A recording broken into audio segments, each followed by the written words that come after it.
All right, what is happening, everybody? We're back. Hey. We're doing the podcast again. You again? Me again? We all just saw you yesterday. Rob and I almost called you Bob. Rob and I had an Sorry, Rob and I had an offline bonus episode yesterday, and that was a lot of fun. We dived deep into Oblivion and talking about our handheld collections, like how we organize games. Got to talk more about the tariffs, and just got to get a little more get to know each other a bit better. It was cool. But we're back. We're back. Good times. Good times. We're back today with Rob and also Ban. Hello, sir. Okay. And we're going to be joined later by Andrew to chat as well about some of the topics. But on the agenda today is we have the rumors of the new RG34XX SP. China-US shipments have stopped. Hooray! Ayaneo Ace we have in studio here, so we'll take a look at that. Cool. Also have a video out today you can check out. We'll talk about their Indie GoGo.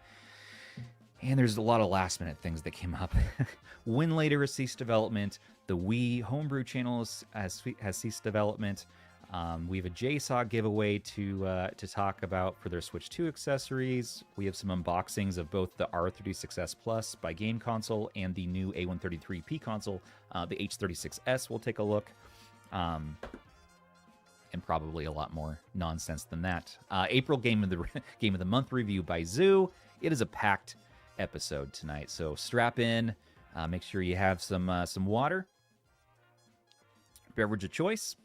Things have gotten kind of wild in the past few hours. Yeah. Just very, very wild in the past few hours. We learned to change the show notes on a dime and change our topics up. But we're used to that, and that's kind of how it goes in this scene. So we had multiple breaking news that just came out. But before we get into that, gentlemen, what the heck have you been up to this week? Ban, what are you doing? I already know what Rob is doing. What am I doing? I've been up to a lot the last week. I mean, life's been super busy, but in terms of like handhelds, I got a whole bunch in the past few days. Helegaly Pi came in. Actually, the screen replacement for my RP Mini came in as well, but I can't change it out yet because I don't want to ruin the Saturn one. Fair. RG557 review. I'm putting one of those out soon, hopefully. Yeah, man. I saw your unboxing go up this week, and that was fun. You and Zoo are definitely on the same page about the 557, and I'm here for it. I feel a little differently. And Rob, you three are definitely in these joysticks are too small to be usable camp. Little itty bitty nips. It'll be. See, I'm okay. I'm all right with them. They're usable. Yes, they they're are tiny. definitely usable. Yes, But they're definitely usable. I mean, yeah. And to put it into context, I have bigger thumbs than you guys. I have to imagine, right? And so, shouldn't I be bothered more than you? That's what I'm saying here. I don't know. But I don't like the RG557 for other reasons, namely that PWM kind of drives me crazy to see that happening again here. And the 8300 in here is just, as we're learning, all over the board as far as compatibility, what systems it likes, what systems it doesn't. We're very early days for chipset compatibility. So it's price. I mean, there's just a lot of price, things going against it right now. We can't buy this in the U.S. currently. We can't. We're going to talk about that because they have said, which is just so weird to have this in hand. But I'm like, for majority of our audiences, why are we even most of us talking right? about Exactly. it, I mean, we're not the center of the universe. I mean, the U.S. is the center of the world, right? And so I think no, but thinking about our audiences, obviously, yes. I mean, the majority I would say is U.S. and then we have Canada, so. You know, UK, things like that, and it kind of trickles off from there. So you know, like for our channels in terms of just who's watching, you know, if it's mostly from the U.S. and they can't buy this thing, then what's the point? It's a good mix, you know, for us. It seems to be U.S., Canada, UK, Australia. Same for me. Yep. Like Germany, and then smaller percentages from there. But it's they actually have a lot in Brazil. I see lately in India. So I don't know. What else? Philippines. I've noticed a lot. Philippines. Yeah, there's a couple countries that stand out. That I was like, oh, okay, that's kind of cool, you know. Matt Davis in the comments, absolutely. A bunch of musicians told me we are the world. Did they lie to me?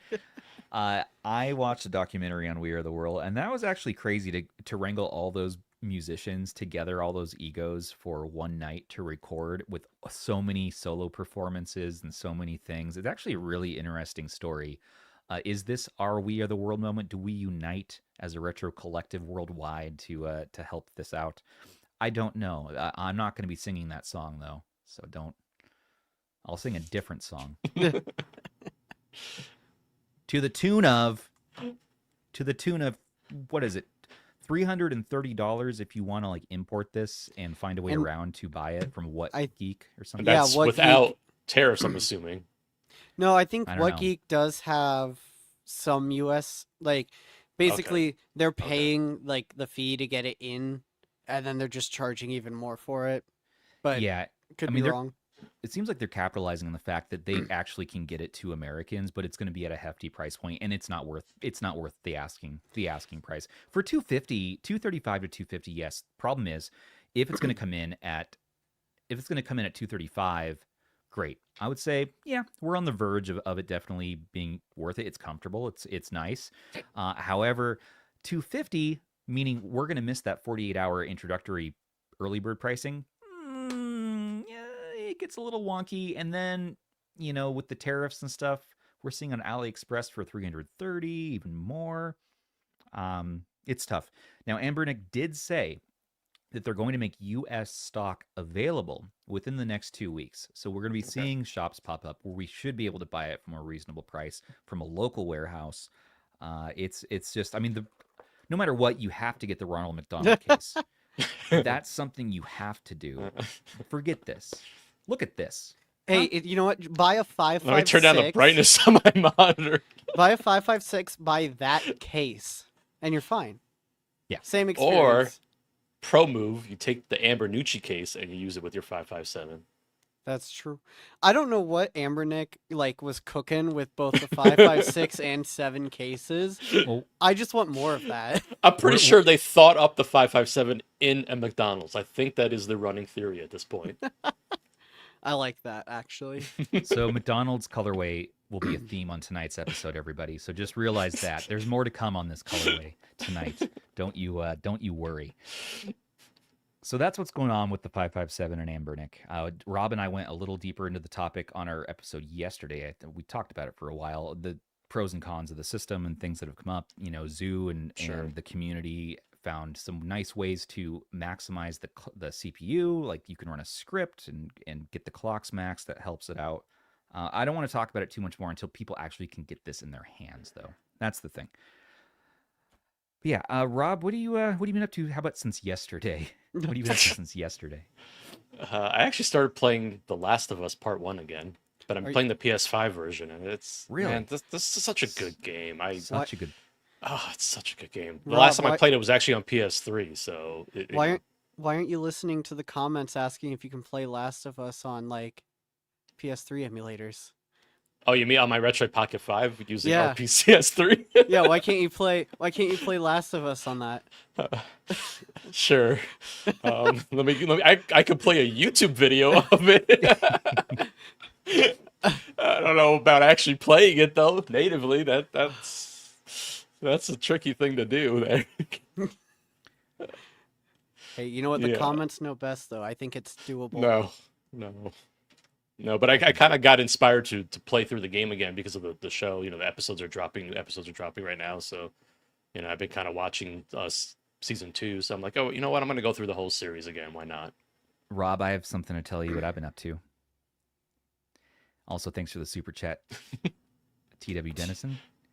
Awesome, from a Louis Vuitton style case to Mickey D's. Yes, that's right. But I have been working hard ever since you said I can beat Star Fox in 1 hour. I said, what am I, a chump? What am I not gonna? I got to take on this challenge. And so I have been working to figure out which handheld I can actually like get into this game. I've been playing on the Helegaly Pi for a few days, and now I've switched over to the Retroid Pocket Classic, and I am here to report that I'm at the last boss of the game, Rob. I'm at the last boss of the game. Good job. I'm proud of you. Thank you. It took me about an hour, you're right. A lot of dying, a lot of save stating, but I'm just trying to figure out how the heck to beat that last giant creature ship thing at the end. And I took the north route. Shoot and pray. I've been trying. How do you take that thing out? I use my bombs. It's having no effect. It keeps coming back to life and hitting me with stuff. And I took that north route. There's 3 different routes through the game. So I took the top one. I don't know if that's the easiest or the hardest, but I'm there. So I'm happy about that. And you got 2 days, my friend. 2 days to do it. Mm-hmm. And maybe I'll get started on another. But it is game of the month, so we're about to be switching over to a new set of games.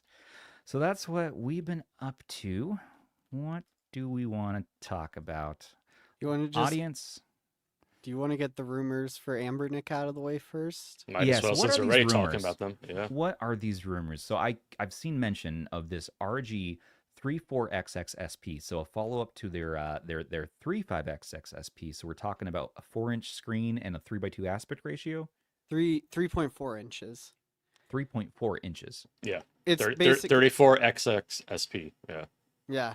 So I mean, it's basically like they're taking the screen from the 34XX and putting it in the SP shell. Okay. Fair. That's fair. What do people feel about this, though? Do we need that? The 35XX SP is already pretty big, and the Miu Flip kind of fills that, although it's not great quality. I mean, is this something that we truly need? I mean, it'd be nice to have, like, it's for the people that have the 35XX SP and for the people that have the 34XX, because it's like emerging. It would be just like having another Game Boy Advance SP. Of course, one could beg the question, why didn't you just use that in the first place? I love the idea that people have where Anbernic is just like, there's one thing that's just wrong, so that when they release the new one, people actually have a reason to buy it. Every single time, yes. Every time. People really are a fan of these retro-styled remakes that they're doing.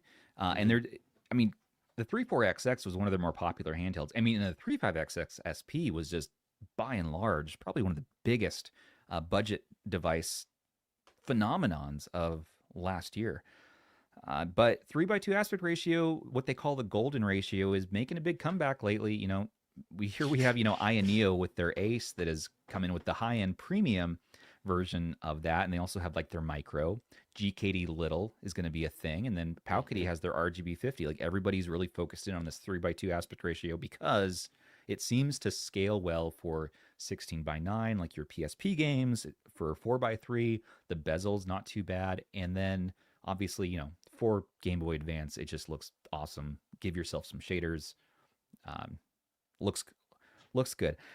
And it's nice to have an SP from Anbernic that actually is in the SP's screen ratio, like the original. So, yeah, I think people will, if they do come out with it, I think people will still buy it just because of that reason alone. Yeah, I mean, some people just buy every handheld regardless. Yep. Well, I have a feeling that's going to change. I mean, obviously, we'll talk more about that, but I mean, yeah, I think that's going to be changing moving forward for a good portion of our audience. Yeah, unfortunately. Yeah. It'll be interesting. I'm just wondering what the world's going to look like for us as far as the tariffs go, the pricing goes for their budget line. So I'm very interested to see how the launch will go for their budget line. The 557 fell on its face. the launch fell on its face, at least for the US, because they had said that there would be stock, and then there just wasn't. I was even up all night, with that, getting everything ready for that, and it was just like, all right, and the launch is like, wah, wah, but sorry, I don't think so. And so what are we going to be pricing this at? We're used to about $70 or so for this guy. What do you guys think? Give me a guess. I honestly think, since everyone is calling it an XXSP, it's probably going to be, if they bring the H700 into 2025, it's going to be the same price. They will. You know that it's going to be a H700, and that's okay. I know we were getting a little burnt out on it, but you know that they have a grip of chips sitting in warehouses that they're ready to put to use here.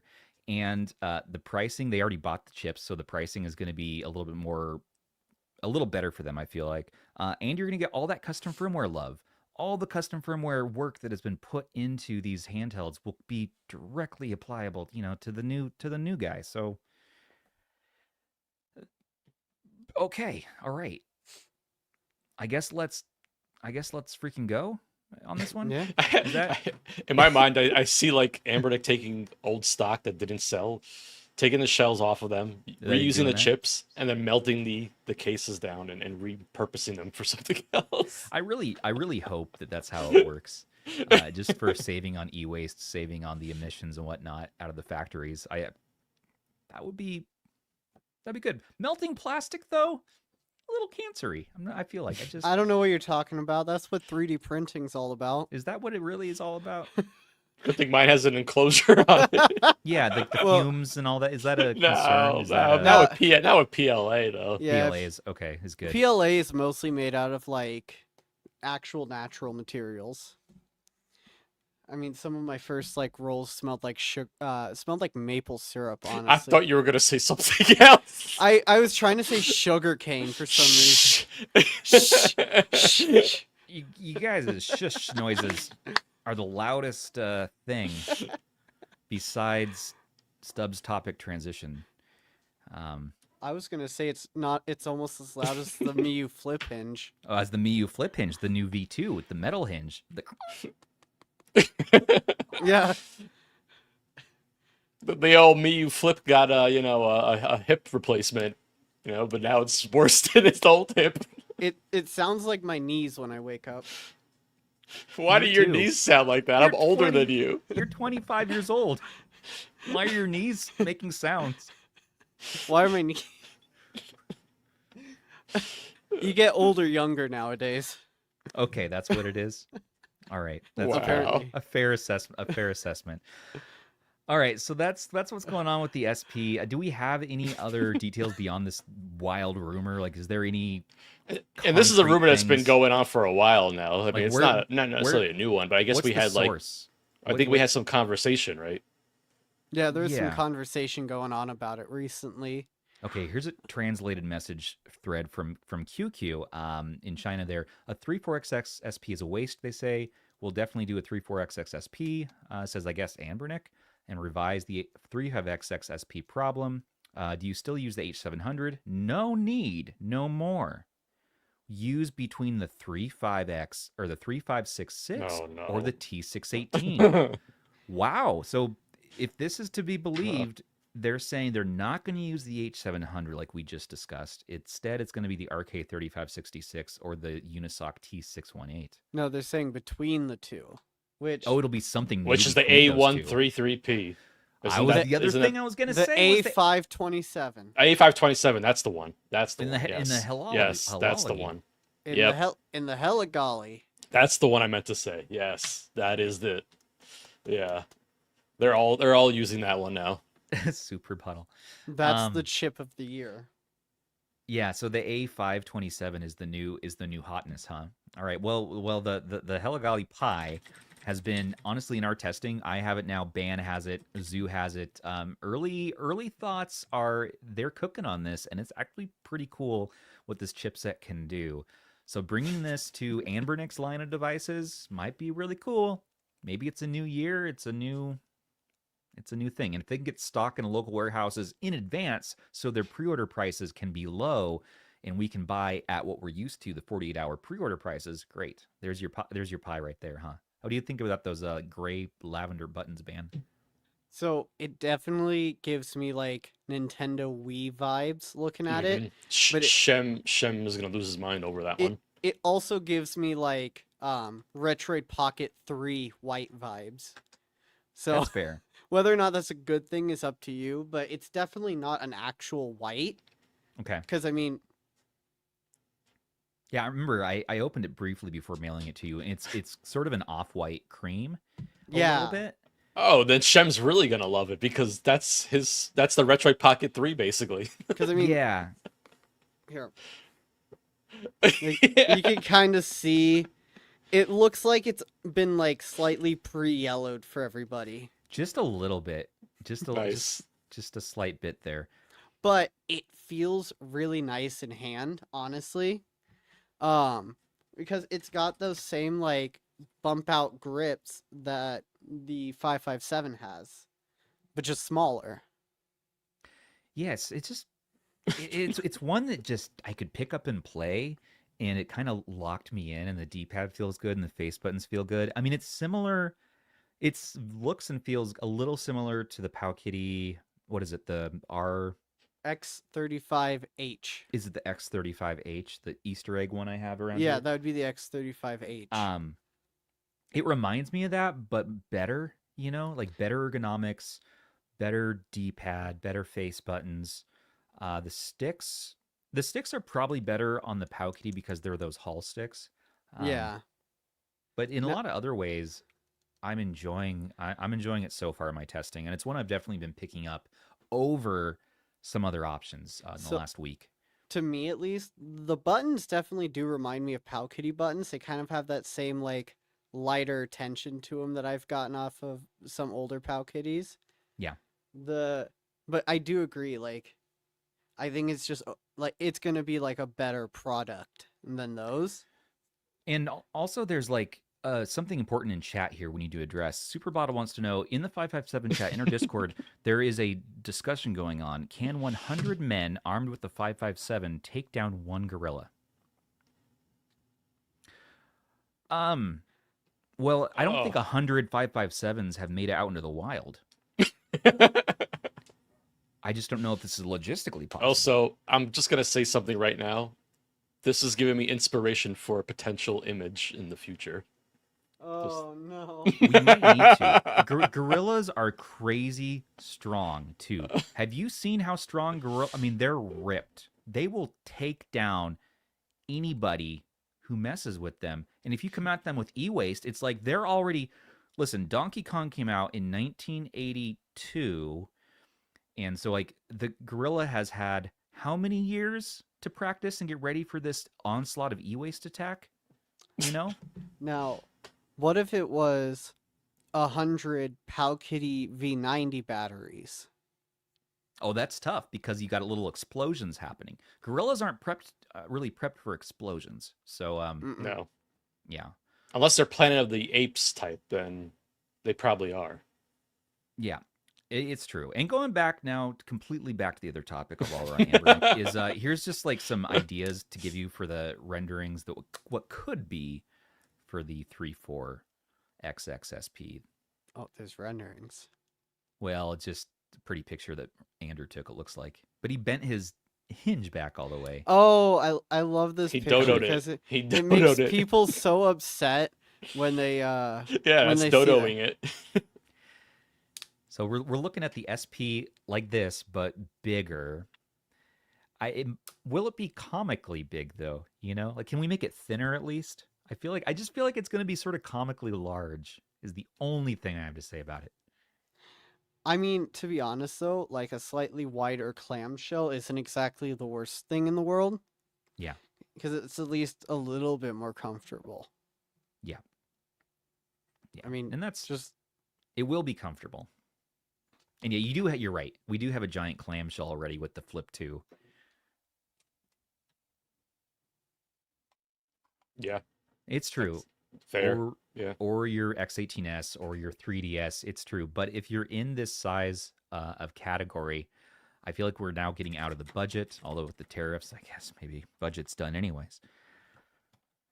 All right, more to come on that one. Good times, good times. Talking about now, speaking of the tariffs, so Anbernic, Powkitty, AYN, almost all the brands now have said they are not shipping to the U.S. right now. Pretty much all of AliExpress minus the local warehouse options. Powkitty and AYN join the pile of companies that are just not going to ship out from China right now.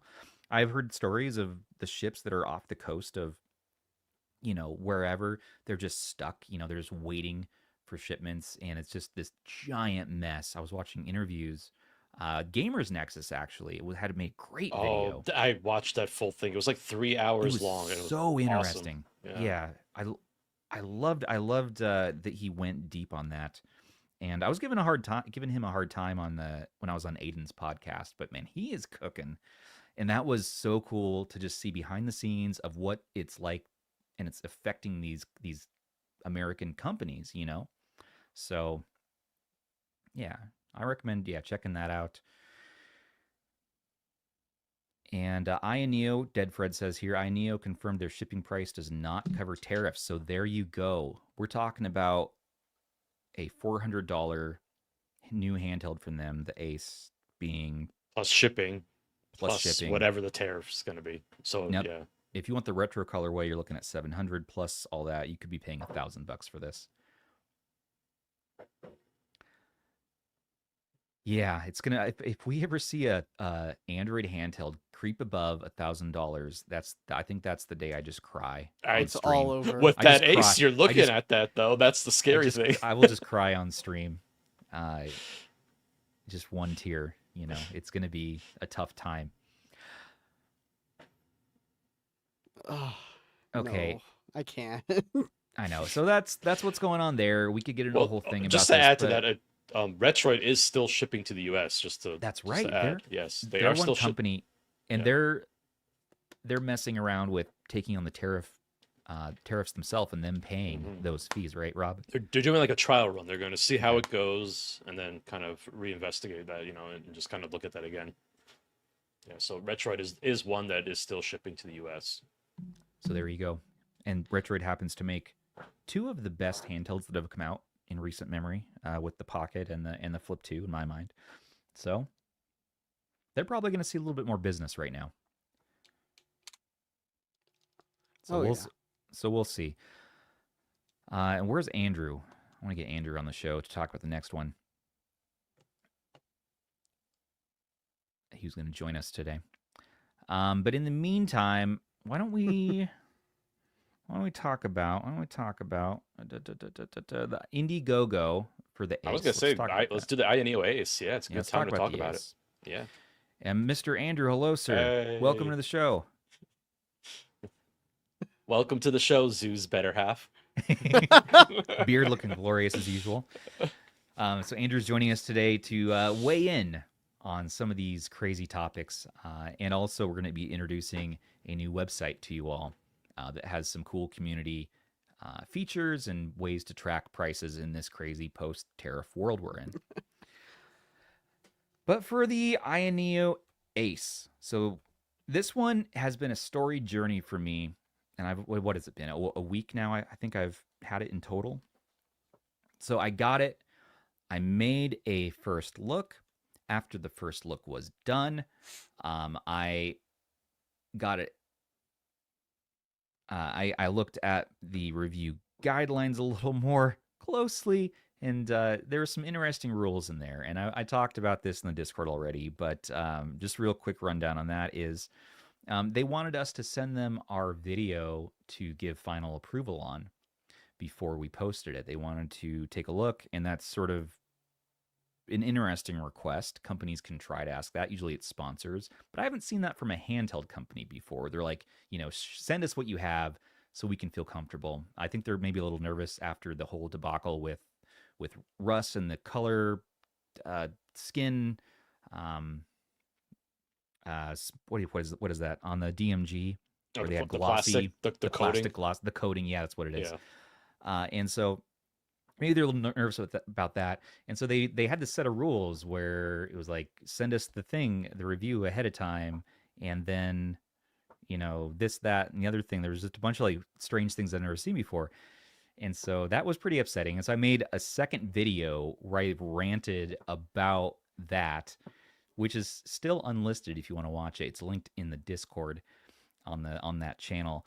And then the next day, magically, I think some other reviewers had some backlash as well. Us too, but magically the next day, they sent an email saying, "Hey, that was all a funny mistake.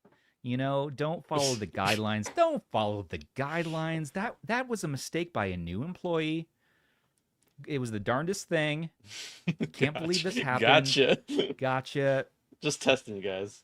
Disregard all of that and just make the review you want to make, and we will have no oversight over it. But it's now under embargo, and you can't show any pictures, any videos, any opinions, anything until 4/28. So today I got to release the video at 5 a.m. when the IGG launched. Seems to be the only video out there. They used the video on the Indie GoGo, which is funny, I guess. So hopefully it does it justice, answers the questions that people want to know about this thing. I tried to go as much into it as I could. And let me close my door. My dog is barking. Hi, barking dog. Oh, bye, Andrew. Bye, Andrew. Andrew's gone now. He was appalled that your dogs would be barking on this show. This is supposed to be a professional show. My little Puggle, she was just, I'm not sure. She gets a little lonely if our golden retriever is not in the same room as her. Aw. Yeah, and so there was there was a version of this video that had an entire just rant in it, and I ended up since they resolved the issue, I was like, all right, fair enough, right? Like, but there's still an unlisted video if you want to see that rant, you see what I was saying about that stuff. It's just kind of ridiculous that they would even want that. So I was like, all right. But there were some thoughts I've had since that video came out. If you wanted to know, there has been no thermal issues that I've been coming across. Like, it doesn't get hot really, which is nice. This is that new coating that we see now on the DMG. This is that new, little bit more glossy coating. But luckily, fingerprints aren't really showing up. And this actually, the review basically is like, this is a nice handheld for what it is. I like it, and for the high-end niche collector, you want this. You don't mind paying the extra for it. Like, they did a good job, and this is a really solid 3x2 premium experience, but that's the key word, is premium. It will cost you money. This starts at $330 for the early bird pricing, all the way up to $700 USD if you want this retro colorway, because this retro colorway is locked behind that higher tier pricing. Plus shipping you're going to be paying, plus tariff costs you're going to be paying. I just don't think it's worth it in the end. Unless you can find a way to import it for cheap and you're going for the lowest cost. But on this high end, you are getting the 1 terabyte. 1 terabyte of storage, 16 gigabytes of RAM. This isn't the finalized unit. This one has a little bit of lack of like screen coating, so the screen gets a little fingerprinty. And so they said in the final version, they've already fixed that.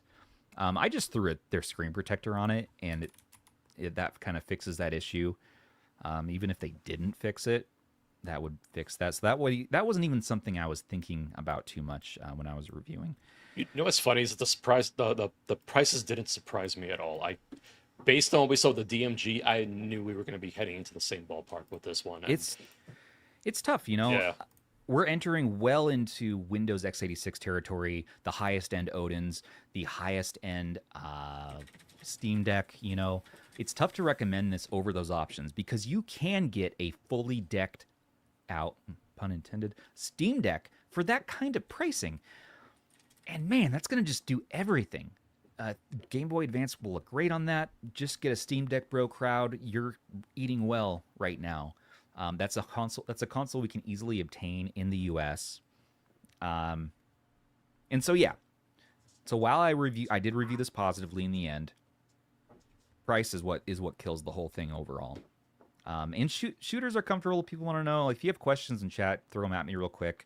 I was thinking, do you want to do a live stream this week? Would it be of benefit to anybody to see more in the weeds of what we do here with this? See what kind of games we can play. It's the Snapdragon G3X Gen 2, so it's just like the Evo. It's just like the DMG. But having this aspect ratio might be kind of fun. It's not OLED. That's another downside here. But yeah, overall, check out the video if you're interested. And at least the joysticks are bigger than the RG557. I appreciate that. At least that. I mean, I think it's starting to catch up to them, though, because this might have the worst first day numbers I've seen for an Ayaneo device in terms of Indie GoGo campaigns. Even worse than the Ayaneo 3? No, the 3 is definitely the worst. Is it really the worst? Because it's only at 70 something right now. Yeah. Yep. But Ayaneo, the 3 after the first day was less than 20. Oh. Was it really? Wow. That's, well, I mean, they also had 12 or 15 SKUs, and then it was the configurations were all wonky and weird. Yeah. I don't remember exactly how it laid out, but I think it's worth pointing out that even now, after the whole Ayaneo 3 campaign went through, they're only at 379 backers in total. So, but they ship 75. They ship 75. They're already almost a quarter of the way there. They shipped the one single unit that was ordered for, I think, the LCT model. Oh, yeah. That's my favorite. Oh, that was so sad. You do wonder who's keeping them afloat, though. I mean, seriously. I mean, press start is right with this one. Who is keeping Ayaneo in business? They did say that they're shipping 53 more units tomorrow. Okay. Hey, there you go. Oh, for the review? No, for the Ayaneo 3. The 3. Yeah, the 3 3 finally started shipping this week. So that's actually news, too.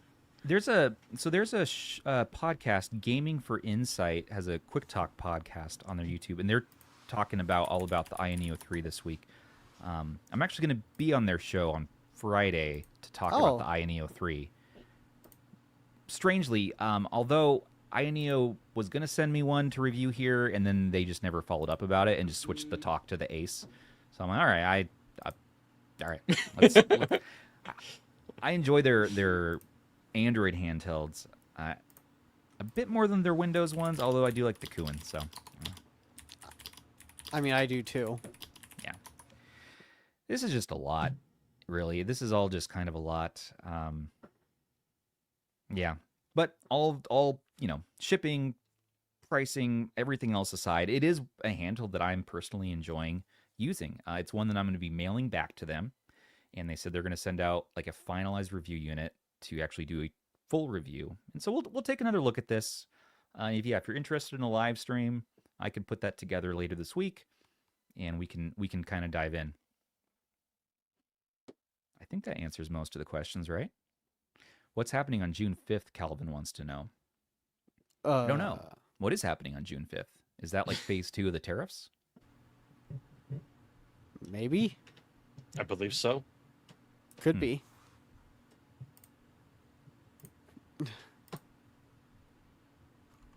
Crayos brings up an interesting point. Yeah, we have to remember this. You guys reviewing devices, Americans Can't Buy isn't pointless because lots of people watch reviews without planning on buying them. The vids are entertainment for you all. That's true. I watch Russ reviews for products I will never, ever buy, because I like to see how his mind works and what he thinks about stuff. And it's just a comforting,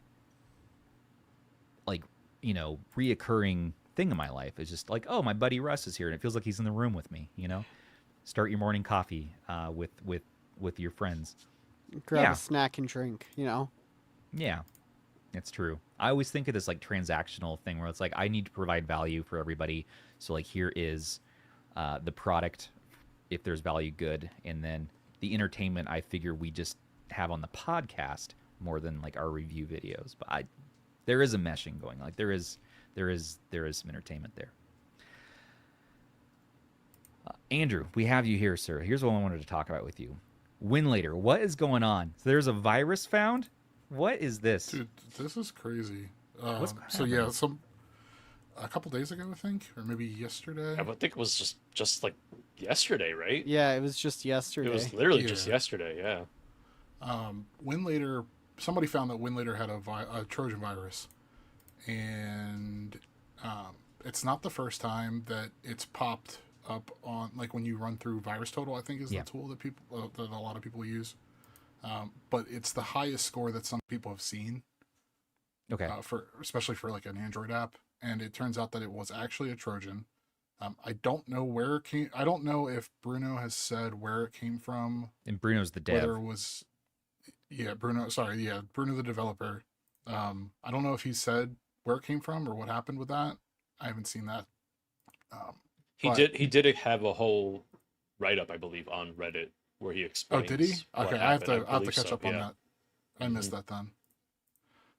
But yeah, it was not good, and the community did what the community does and grabbed their pitchforks, even though Bruno subsequently released a hotfix, removing the Trojan, like updating the test. It's the test 3D.exe file. It's basically like a benchmarking test that's built into the Winlator like experience, the app, the desktop environment. And the hotfix supposedly gets rid of it or whatever. It's not in a lot of the different forks that are out there. But also I've seen a lot of those forks, at least the good ones, are getting updated with to make sure that that's not a thing. Like the Trojan's not in there anymore. That's good. And yeah, I understand like the build is doesn't have it. The new build coming doesn't have it, but he's also done after releasing this virus. So I'm confused. I thought he was stepping away from Winlator anyway, because I thought when Winlator 10 he released the final version of Winlator 10. That was it. No, that was. I saw a lot of a few conversations online about that. That was just the final version of 10. Of 10, okay. 10. That's what I was thinking too. I was like, it didn't seem like, why would he be stepping away from something that he's obviously was very passionate about? And I just assumed it's probably just final version of 10, and he's going to move on to next major version, 11 kind of thing. or whatever. Yeah, or just getting it ready to be bought by GameSir or whatever he's going to do. I mean, because that's all that GameSir Game Hub is. It's basically it's Winlator with GameSir stuff on top. Yeah, if you look in the backend stuff, it's all the Winlator stuff that was done. It's running in the backend for the Game Fusion. Yeah, and it just makes everything. It honestly makes everything easier than dealing with Winlator and setting up those containers. But you still have the control where you can go back into the containers like manually and make changes if you need to. But GameSir actually did a pretty good job at laying everything out. Yeah, and I know there are people out there who are also pretty iffy about the whole Game Fusion as well. Again, it's kind of gives similar vibes to like what Ayaneo was, and like for me personally, I mean, if you're doing this kind of stuff, there's always a risk of something like this happening, no matter what emulator you're running, if it's Winlator, if it's Nether, whatever it is. It's just there's always a risk there involved whenever you're kind of delving into this and tinkering with this kind of stuff. Well, that's the other part of it too, is that after Winlator 7.1, it was open source up until then. So everybody could go in, anybody who knew what they were doing could go in and look and see if there was anything nefarious going on. After that, it went back to closed source, and I think it was supposed to have been opened back up again, but it was like a TBD on that. But now I have no idea what. I wouldn't honestly be surprised if Bruno just says screw it and just either does something different, or we don't see the same kind of updates that we were seeing, because you don't like with 10 you don't need Vulkan or turnip drivers, and it's apparently works better with Mali phones powered by Mali drivers. I haven't messed with it enough yet to actually test that, but I mean, in my opinion, I still think having a Snapdragon device is better for Winlator, just overall. But yes, those who have Mali devices can actually do quite a lot more than in the past with Winlator, which is really awesome. I've seen some people get I don't have any like links on hand, but like I've seen some get better performance like side by side out of a That's Mali crazy. phone. I got to really mess with the Mali stuff and see what it does for it. Well, that's what the 557 is for, Rob. No, but the 557 is a gimped Mali. Hey, it's still a Mali. Yeah, I don't know. I don't know if that's the one I want to use for that No. benchmarking. Before we got it in our hands, absolutely. Now, absolutely not. Yeah. You know, in the audience bringing up here a good point about local streaming is probably a better way to go for some people. Although Winlator is cooking and they're coming along, it's a lot of fun. But if we're not going to have it, streaming is still a good option. But the forks, right? The forks are going to continue on. You guys are talking about. So I think the thing, and Andrew can correct me, but like the thing with the forks was that they were more like tweaks and optimizations to help certain games get better performance or to run better, the compatibility. I don't think there was actual real development going on the back end to add to it in that sense. I know they were adding like drivers that get released and things like that, so you can keep it up to date in that sense. But I mean, I think most of the real grunt work was done by Bruno. And this was like a passion project of his for the past 2 years. And I always thought we don't talk about him. Sorry. He had to do it. Sorry. He had to do it it. was a matter of time. Just once. I mean, Michael Benny had the joke. I just was stating it I was for him. like, I saw that on the Discord. Yeah. No, Russ said it first. Yeah. I think it was Grand Thor was letting us all know about it. I was like, who's Bruno? And then Russ was like, we don't talk about him. I'm glad we had a chance to voice it so it's out of the system. Yeah, it's sad, you know. This is a big project, and like Pluvia is the way I usually have used Winlator. I know it's very limited what it can do, but it's just so easy. You know, you just log into your Steam and it has the configs and just some. Well, the problem with Pluvia is it's the same thing. I'm pretty sure it's isn't in using there too. It is. Pluvia is affected.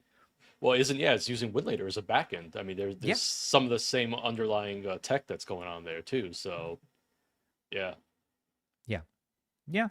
So we'll see. I hope the dev is able to regroup. And there's a big backlash going on Reddit, both for and against the dev. There's people saying this is ridiculous. I can't believe this. You know, the dev, this is the horrible.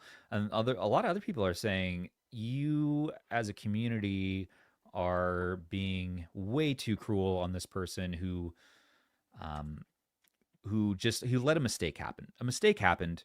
I think the dev should have just acknowledged the mistake, corrected the mistake, and moved forward. And like everyone would be happy again. That's all that needs to happen. Well, but is trust lost? And do you need to open source the project again? I would say yes, but I'm not a developer. I don't know anything, so I don't know. Yeah. So speaking to that point, when I mentioned before about how this has been brought up, that it's been flagged for like Trojan or viruses and stuff. Yeah. There are people have actually like raised issues. There's one from like a couple of days ago, but that's not what I'm talking about. People have raised issues on the GitHub project, and they've either gone unanswered or closed with no response. I saw that. It's very like succinct.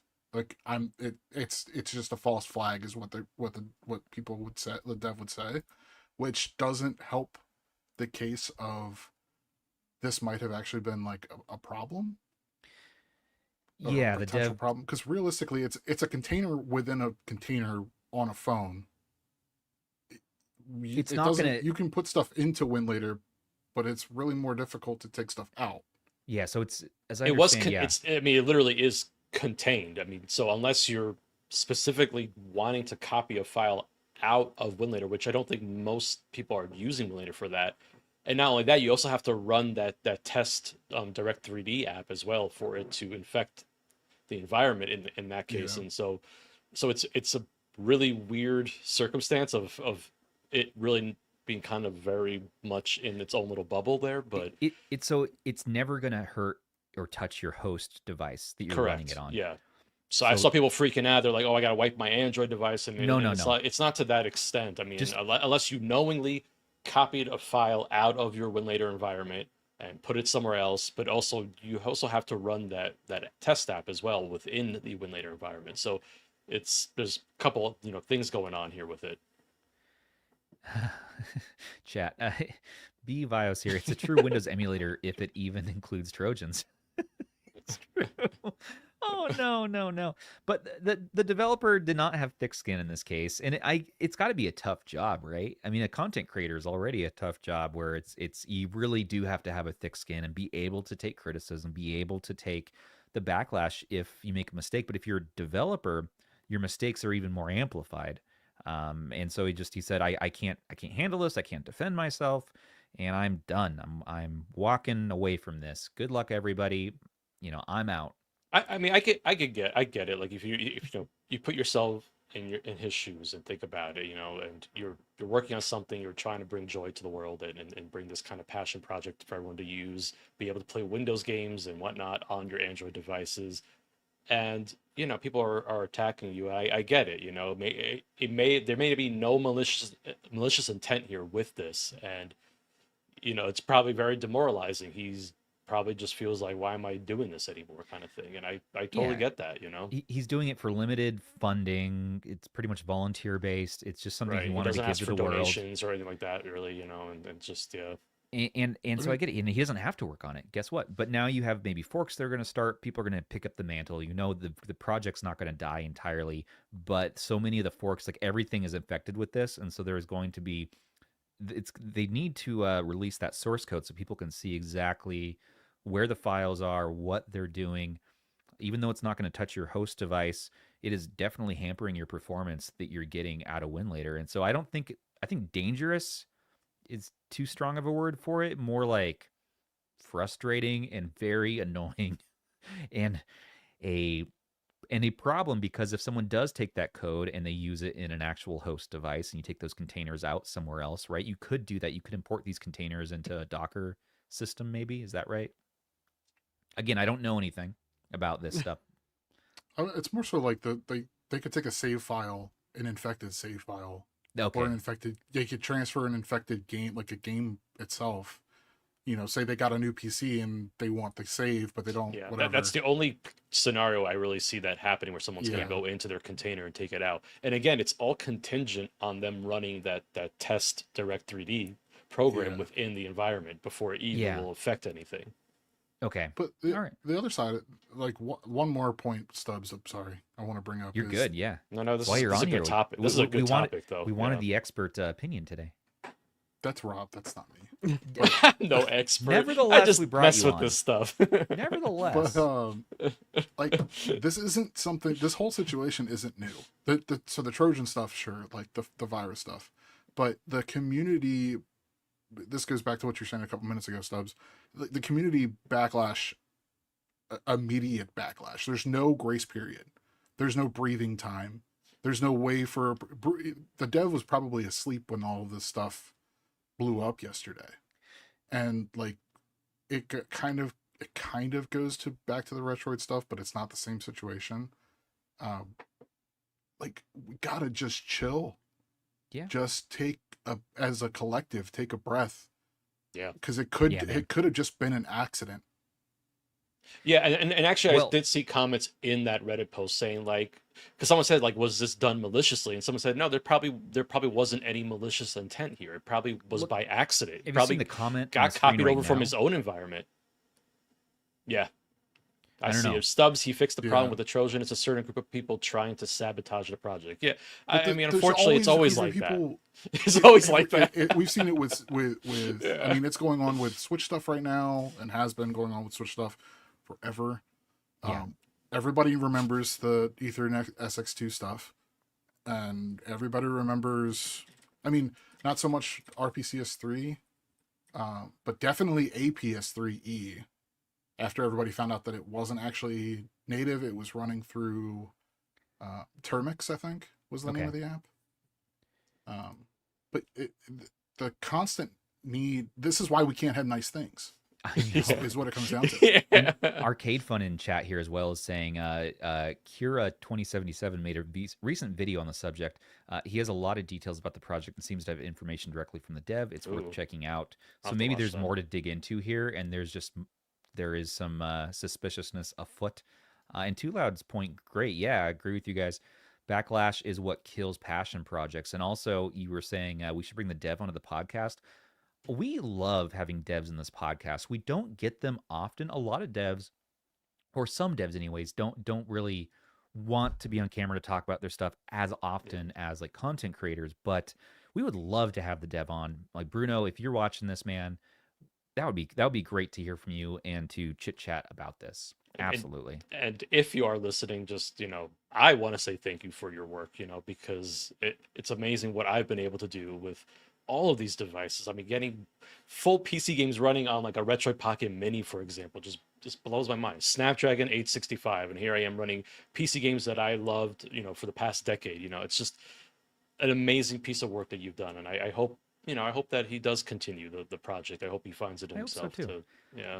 I hope he regroups, finds it in himself to continue on, and maybe same thing with Talreth, right? With the Aether SX2. Maybe don't read the community feedback as much. Maybe look at the bug reports on GitHub, listen to your team, but have a support team really who interacts and interfaces with the community more. Try not to, at least I'll say this as a content creator, do your best to realize that it's not about you that they're upset about necessarily. It's more something they have going on. It can be projection. It could be you don't know what's going on in someone's home life.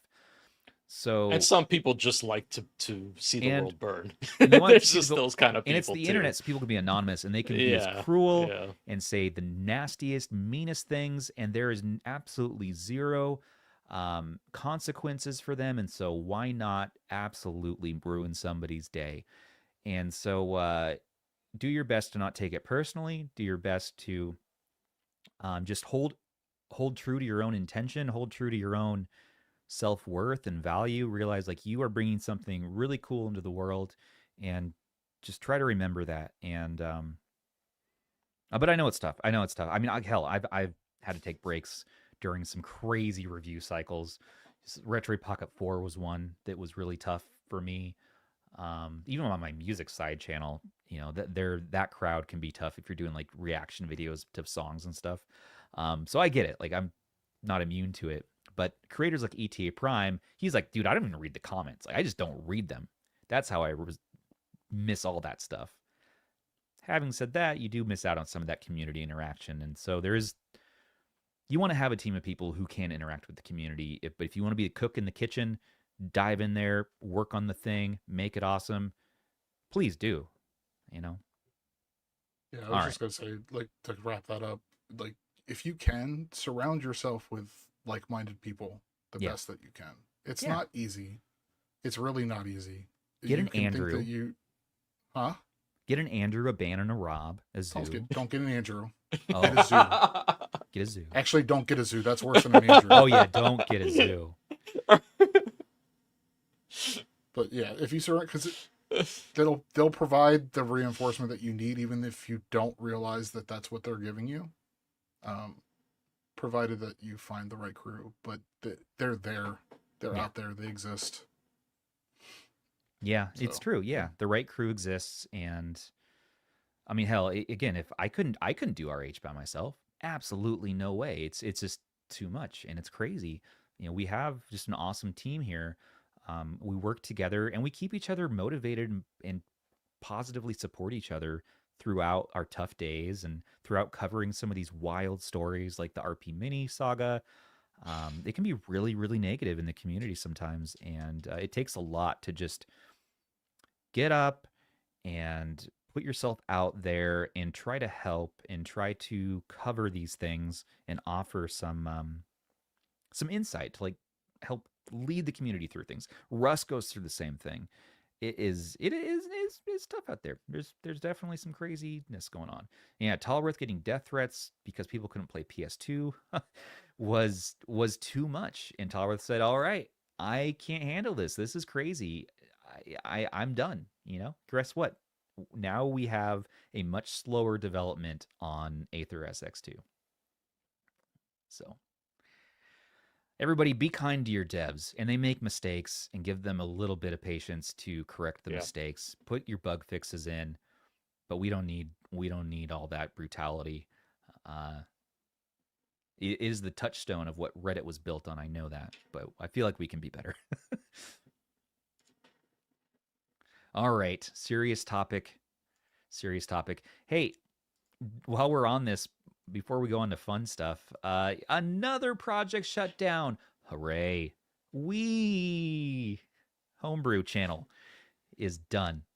They also had some drama going on in their community, and they've shut down because there was stolen code, apparently, and it could make it harder to load software on any future hacked Wiis. I'd like to know, if you have a hacked Wii and you keep it offline, can you continue to use it as is?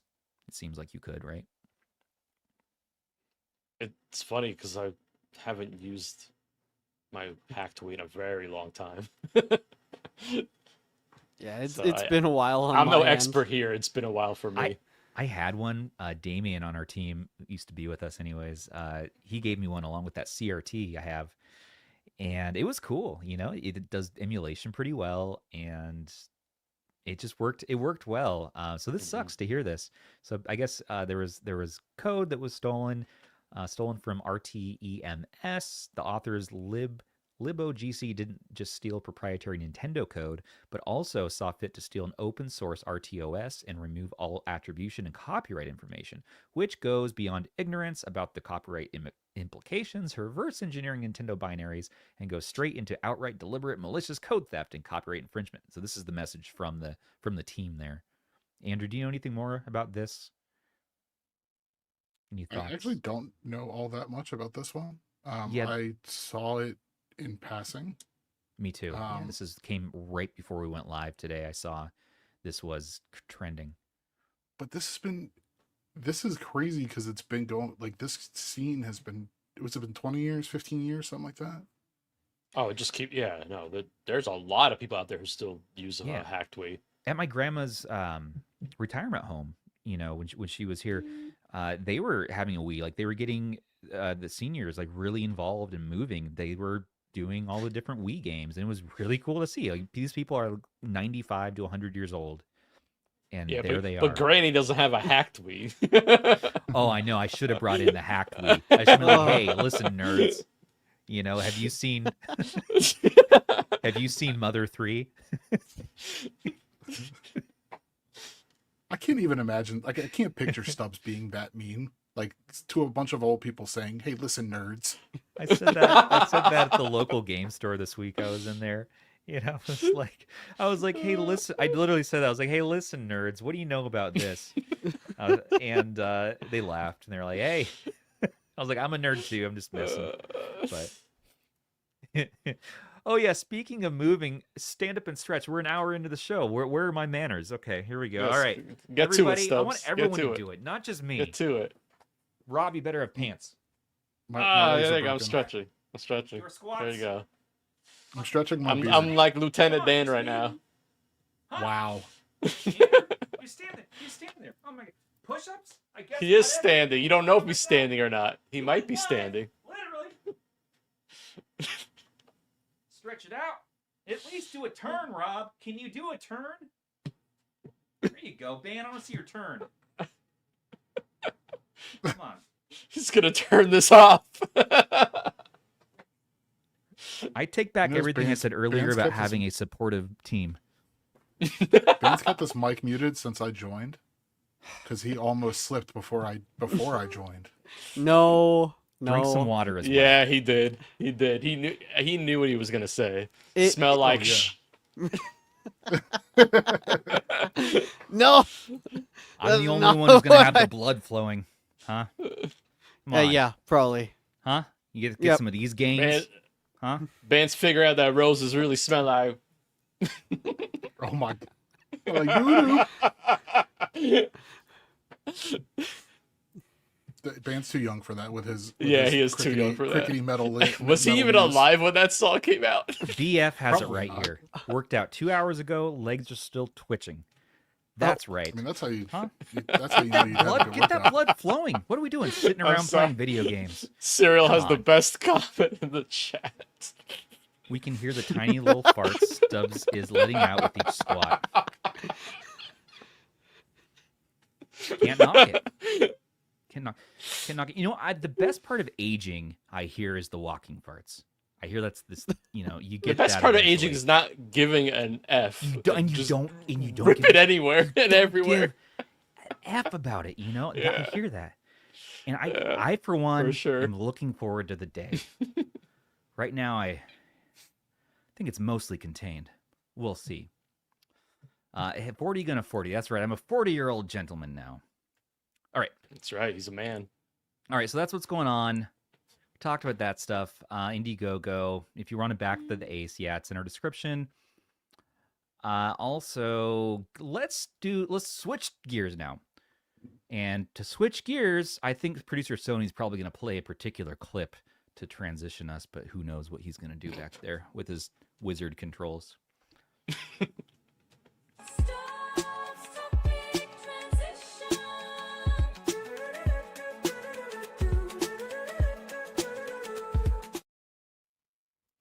Okay, so we're going to play that? April Game of the Month video by Zoo. Yes. Here, Zoo from Zoo Let's Reviews go. is here giving us his reviews on this month's Game of the Month.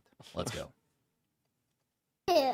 Oh, hi everyone, it's your old buddy Zoo, and I guess today is the last Monday of April, so it's probably about time that I do a Game of the Month video. Doing it on my lunch break because I forgot about it. I don't want Stubbs to get bent out of shape. It's a whole thing. But anyway, April was Astro April, and we did a pretty good job this month because they're all vaguely space themed. Sometimes the real Game of the Month is to stretch the theme as much as possible and make Rapid have a stroke. Now, first off, we had Star Fox for the Super Nintendo. Now, some people will say Star Fox hasn't aged very well, and they're generally correct, but at the time when Star Fox came out for the Super Nintendo, it was amazing as hell. It had the Super FX chip, which meant it looked like it was really 3D, and everyone liked that, and it ran at like 17 FPS, but it felt faster back on your Super Nintendo. Now, if you're playing it in 2025 on an Odin 2 portal, that's 17 FPS, what are you looking at?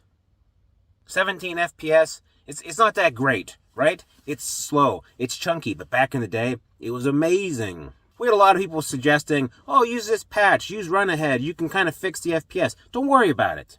Play it the way it was supposed to be played. It'd take you 45 minutes, if that. If you start right now, you can probably finish a game and get a point before this podcast is over. I don't know. I really like Star Fox. I got a lot of nostalgia for it. I had it back in the day, and it, of course, led to Star Fox 64, which is amazing. I still play that game now just for fun. But Star Fox on its own, I say, let's give it a 7.5 out of 10. It was pretty good. It has some issues. It hasn't aged perfectly, but it's still really good. Next, we got Pikmin. Now, Pikmin is a real-time strategy game where you crash land on a planet, and you have to use, I guess, semi-sentient carrots, and they help you, and they're your troops. You gotta go get your spaceship parts. You gotta fight mushrooms and frogs and all sorts of weird stuff. It's an odd game, but it's fun. It's odd. I don't have any nostalgia for this game. I never played it back in the day, and that's usually a good part. It's my favorite part about Game of the Month, actually, is finding weird old games that I hadn't played before. But this one, it never really hooked me. I liked it. I really liked it, but it wasn't my favorite. I think the issue is, with a real-time strategy game, I want to have complete control, like Command and Conquer, I'm dragging stuff around, or I want it to be super vague, like Ogre Battle 64. This was not too hot, not too cold, but it wasn't just right, because it was lukewarm for me, and I will spit it out. That's a Bible reference. You can actually kind of control your carrots with the C-stick, but it was never enough, right? Like, my guys would just wander off a cliff, or they would drown. I would appreciate my troops to be at least self-aware enough, think, Stubbs, to not walk into the water, to not pull a Michael Scott and then drown in the koi pond. So, That's my only gripe, though. Otherwise, it's fun. I really enjoyed it, so I'll give it, heck, I'll give it a 7.5 out of 10, too. What are you going to do about it? Nothing. And then finally, we have Beyond Good and Evil, and I'm talking about the PS2 GameCube game, not that weird book that made me think inappropriate thoughts. Now, I'm taking my time with Beyond Good and Evil. It's kind of a slow burn to me. I got to finish like 1 or 2 levels, but I'm almost done. I enjoyed it. It is a more modern game, and I feel like the more modern games, like stuff that's made after 2003, 22 years ago, but modern, I always have an easier time sliding back into the more modern games because they usually give you like a, hey, here's what you were doing last time. I know that you're not hunched over your DMG playing this all in one go. So basically, you're a random gal, and you live with a space pig and some space rhinos that are Jamaican for some reason. And then these aliens attack you. They're the DOM-Z. And they're aliens, they're bad guys. It's not like some sort of service you would get on a filth website like Stubbs did in Vegas. The DOM-Z are aliens, and you have to fight them. And you have a hovercraft, and you have a stick, like a bow staff, like Donatello. It's a fun game. It's weird. It has a lot of collectible stuff in it. You can be a real completionist if you want to play this game. You got to get all your discs. You got to get pearls. You can play Pokemon Snap in the middle of the game, take pictures of animals. Speaking of the completionists, whatever happened to that guy? He got in trouble for stealing money, right? Did he ever come back? You don't have to worry about me stealing money, because RH doesn't make enough money to steal. I mean, I guess I could steal some, but what's the point? It's not enough. Anyway, Beyond Good and Evil is pretty cool. It wasn't super hyped back in the day. It's kind of a cult classic, and I enjoyed it. I actually kind of like the world. It's an ARPG-ish, but I would have played it as actual RPG because I enjoy the world. It was pretty good. And you know what I'm going to do? I don't know if I've ever done this before. Can someone fact check me on this? I don't think I've ever given 3 of the same scores, but I'm going to do it today. Pfft, so excited I spit a little bit. 7.5 out of 10 for this one, too. What are you going to do about it? Nothing. No one has any control over me. Well, I mean, you know, my boss at work, I got to get back there. They have control of me. And then I actually got to get back to work for retro handhelds, too. I got 6 things or more. I got, what do I got? More 557 stuff. I got the Flip 2. I made that. Don't listen to anyone else. It'll tell you different. I made it with my own 2 hands. I got the Retroid Pocket Classic. I didn't make that. They farmed that out to some other guy. What else did I got? I got an Ayaneo Micro Pocket Classic. That's coming. I got 2 variants of the Helegaly Kinhank pie and the not pie version. I like pie. What's your favorite pie? I think pumpkin. Apple's good too. Maybe peach. Anyway, I'm tired. I guess that's the point. I'm dog tired. Anyway, I hope you're having a good show. I hope Stubbs didn't do any hard swears like he did last time. I hope you enjoyed the zoo content. Next week is my birthday. Well, it's almost my birthday. Next Monday. So I'm probably not going to be making a cameo. I'll probably be, it's Cinco de Mayo, so I'll probably be at a Mexican restaurant. Maybe I'll throw you a curveball. I'll go to an Italian restaurant for Cinco de Mayo. Probably won't be that busy. You know what? That's not a bad idea. So that's where I'll be. I'll be at an Italian restaurant celebrating my birthday-ish. So I hope you got enough zoo for you now, because you ain't going to have any next week. Bye! Thank you, Zoo. That was enlightening. It was educational and somewhat concerning. Yeah, it's always Happy- somewhat concerning. Happy birthday. Wasn't Zoo the one collecting the trading cards from Vegas? Yes. He's the one talking. He said he's calling you out for websites in while we were in Vegas, but he's the one collecting the trading cards. Yeah, he He has a Pokemon binder full of those cards. I just by default around here I accept responsibility for everything that could ever go wrong. So he's right in saying it's my fault. He's right in that. I'll take that. It's part of my job. No, he's kind of an adult. I catch the strays. Sometimes. Stop. Hey, you want to unbox some stuff? Wait, no. Andrew, you made a website. No, I didn't. Yes, you did. And you all want to see something really cool that Andrew's been cooking on for like a long ass time? Let me see it. So you know your DEALS, right? Our DEALS website. So we're like, what if? Oh, he left. What? He doesn't want to do it. What What? This is awesome, though. Before I talk about this, first of all, Game of the Month. It's voting time, by the way. Again, please go vote in our Discord for May's Game of the Month. Burnout Legends, please. Rob's swaying the votes. Vote your conscience. Burnout Legends is an I have awesome not game. paid for any votes. I'm not swaying anything. You're an influencer. I am not influencing anything. What game is Burnout that? Legends is not even winning right now. It's Patapon, yeah. Patapon. Right. Oh, Patapon. It's just out of, and this guy has it on his screen. How dare you? I did it just for you. I can't do it. I can't do it. I can't listen to them patapotting for a whole month. Hey, the podcast I heard you and Stubbs talking about, though, you said you would, so. I was excited that I realized Burnout Legend was on the list. Awesome soundtrack. Yeah, the theme is music, like rhythm stuff. So yeah, go vote. It'll be fun. But no, back to Andrew. Let's pivot. Pivot over to, so we have a new website. It's called Handheld.DEALS. The DILS thing is good to remember. We're going to keep that rocking. But this is like even easier to remember. Plus, it's visual, has a visual layout, and you can filter stuff. So what this is, Handheld.DEALS. You can look and find the cheapest price on everything in our scene, in our niche, in our category here. This is taking into account tariffs. This is taking into account everything going on to help find you the best. And yeah, Andrew, dude, thank you for putting this together. This will be an awesome community resource. We're going to be sharing this around now, and it's live. And feel free to go check it out and use it. It is very much a work in progress. I missed a piece of code, and which rendered one of the tables to not show. And it took me 3 hours to realize that I missed one character.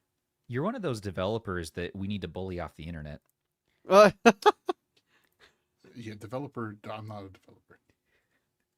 No, not it's yet. just HTML code.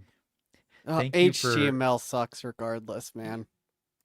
Oh yeah, I know you're humble and you're don't want attention, but I'm just gonna give it to you anyways. Yeah, you're cooking on this, and yeah, I know it's in beta, I know it's early days, but I'm still excited to share it. So thanks for letting me.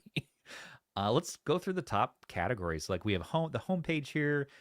We have handhelds. If you want specific handhelds, when you click the handhelds button, it takes you to all of the handheld categories. The other ones will take you to the specific pages, like the controllers one at the top, and then at the very bottom of the pages, the handhelds page, you can see the different company categories and stuff like that. And you're organizing it by brand, which is cool. So you can find, and this is going to cover just the most popular, right? You're not going to be doing every little thing ever. So that's what I want to do and what makes more sense. So is the Helegaly on there? No, because that's not actually, you can't actually order that yet. Can't order it yet. Yeah. It's just not real. I looked earlier. Almost. So the link, so let's share the link. So here it is, Handheld.DEALS. I made a couple of changes to the coupons page last night. The logo is comically small. I have to fix that. And it's even more comically small on a phone. Well, yeah, I know you're iterating on it, but to talk about like the functionality here, so this is a place you can go now for your discount codes for your sites. Now these are affiliate links, like they will be helping out RH here and what we're doing. No extra cost to you, but it's another way to fund, keeping us in business, keeping us alive, and also giving you great deals. And so Handheld.DEALS. And to speak on that real quick, Stubbs, we will. I'm in the process of putting it together. We will have a non-affiliate. It won't be all beautified unless I just end up down an ADD rabbit hole. But it's going to be all of the deals that you see listed, all the devices that you see listed. There will also be non-affiliate links if that's the route that you want to choose. Just putting that out there into the ethos so that we can try and keep everybody happy. We're not doing anything weird. It's just and it's important too to have that non-affiliate option. Because some people, we like to put the resource out there, but you don't need to support us. Ultimately, we do just want to give you good deals. You'll be able to support or not. It's up to you. and tracking things on AliExpress here. And it is a lot, and we're going to be getting Andrew some extra help to keep this going. We really want a nice catalog rocking here. We got your mini PCs, also storage. You can never have click enough on the storage. storage section again. Okay, who took that picture? It's awesome. I love that. Yeah, your pictures are cooking. He knows a good picture. Odin 2 Mini. Man, I missed the Odin 2 Mini.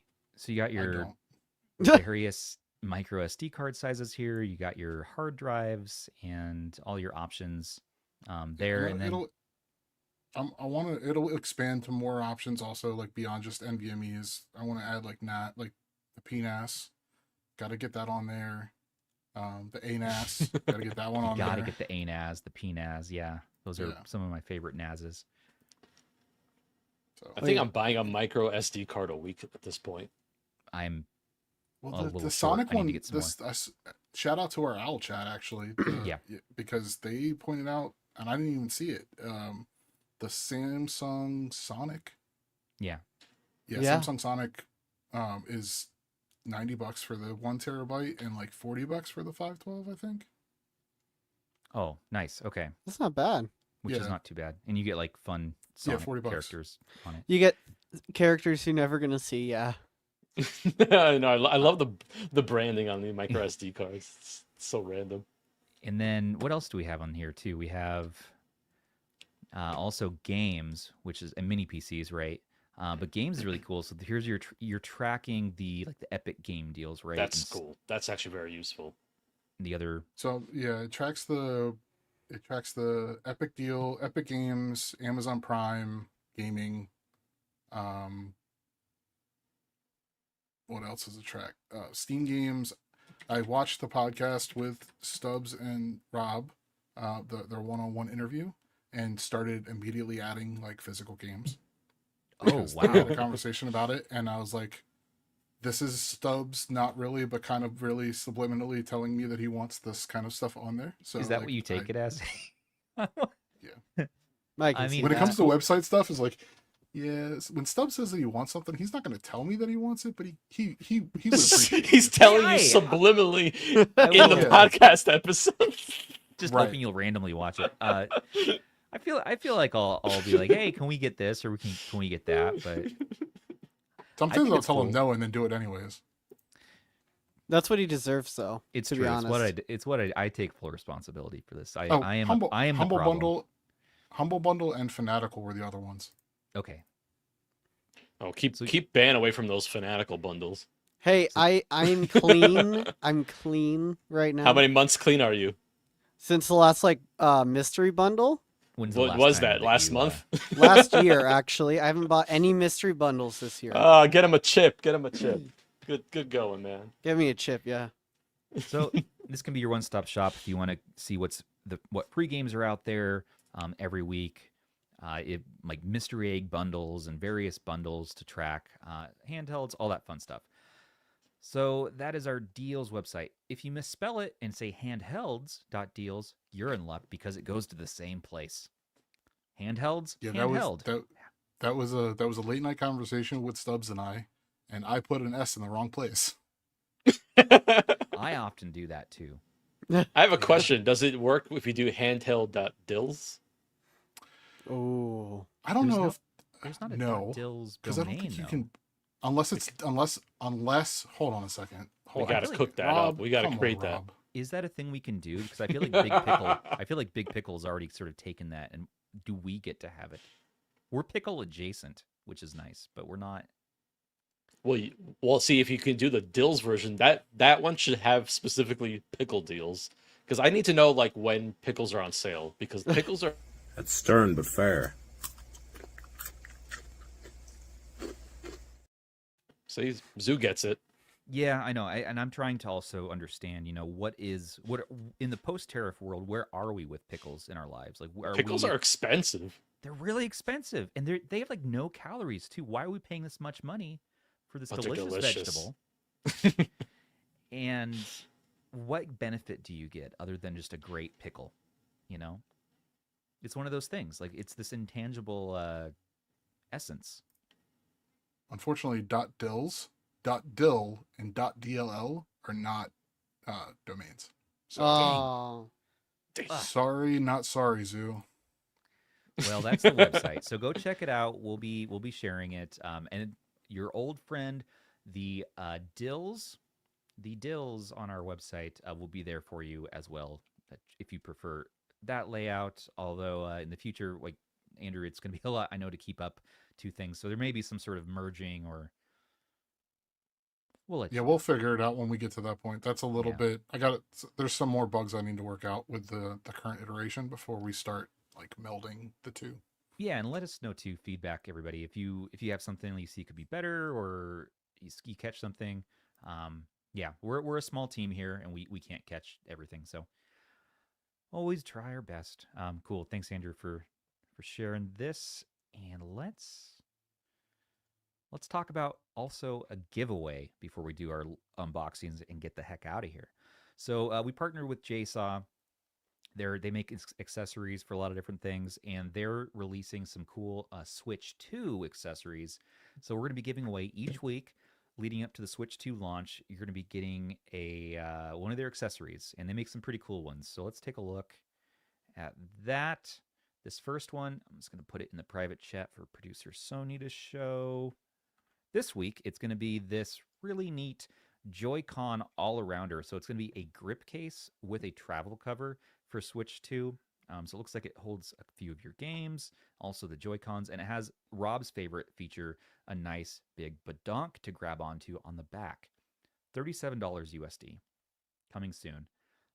So, Rob, is this something you need day one? I don't know yet. He needs that day now. You need it right now.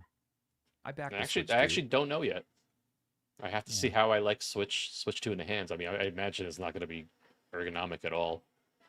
With this accessory, There's some serious badonk action going on there. Look at that badonk action right there. And it's a clip-on badonk too. Oh, nice. So you could go badonkless if you wanted to. You really could. Not that you should, but well, I don't know. The first party accessories are skyrocketing in price to keep the Switch 2 at a reasonable price. And so third party might be the way to go. And so this might come in handy for you. Check it out. But as far as the rules for this bad boy, if you want to get this, and we're going to be giving to one audience member here. And this is mainly happening on our Twitter account, but we realize many of you are on Blue Sky now. We may not have everybody on Twitter. And so for you YouTube watchers, all you have to do, very simple, is just leave a comment in this video description after this episode ends or right now. Just let me know your Discord username so that I can contact you to get your address for JSAW to send it to. Next Monday, I'm going to be doing a randomizer wheel. We'll pick the winner live, and then I'll send the information to JSAW, and they will mail directly to you. So yeah, this is the one for this week. Very, very simple to win.